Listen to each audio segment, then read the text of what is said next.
how to plan an exit strategy for a small business. First, I'm going to walk you through the 4 exit opportunities and kind of highlight which one can retain the most cash in your pocket. Then I'll explain the valuation drivers that can provide the most value to your business and how to strengthen yours today. Finally, I'll show you how reducing your involvement in the day-to-day of your business operations can be one of the most beneficial things of improving the valuation of your business going forward.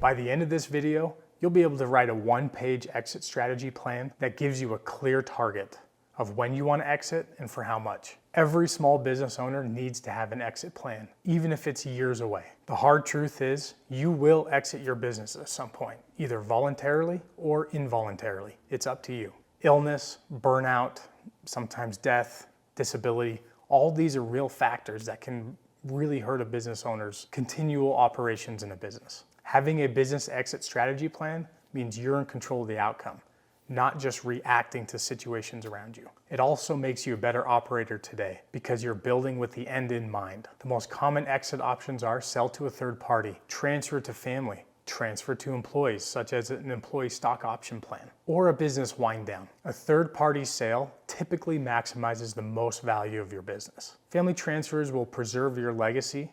However, it's usually at a discounted price. An ESOP plan or an employee stock option plan will allow your employees to eventually buy your business over time.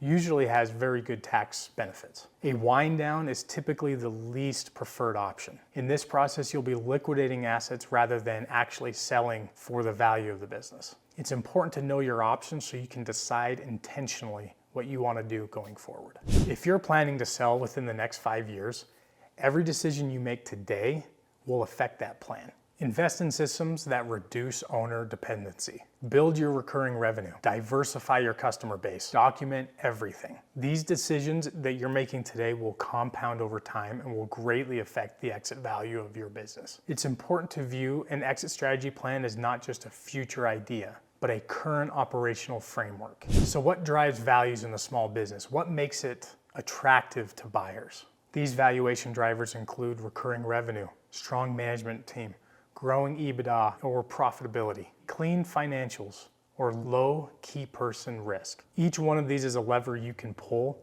to increase the valuation of your business. Buyers will pay premiums for businesses that are predictable, scalable, and don't depend on the owner to operate going forward. I cannot stress enough how important it is to reduce key person risks in your business. As the owner, if you are the business isn't worth much without you.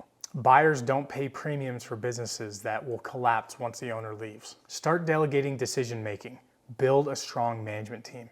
Document your knowledge. The goal here is you should get your business to be able to operate without you for 6+ months. I know it's a hard thing to hear for a lot of owners as their identity is so tied into their business.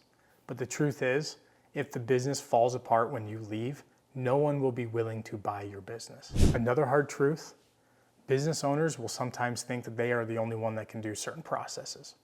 Sometimes that's true, but most often there are other people out there that can do it just as good or most likely better than the business owner. As a business owner, you need to find those people, put them in key positions of your business, and it will continue to grow and it'll provide substantial value for you going forward.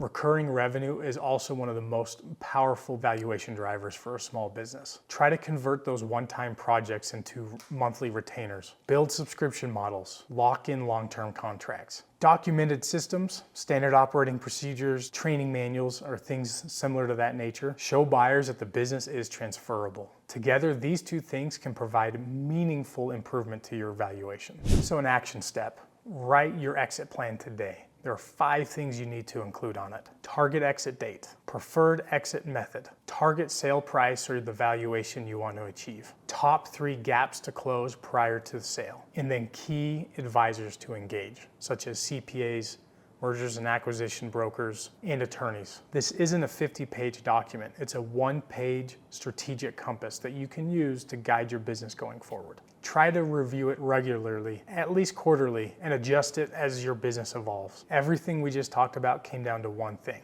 how your business is architected for value. I made a video where I walk through the entire framework for finding hidden profit leaks and how to improve them to really drive your enterprise value. The reason I want you to watch it is so that you have the framework to truly maximize the value of your business before you exit.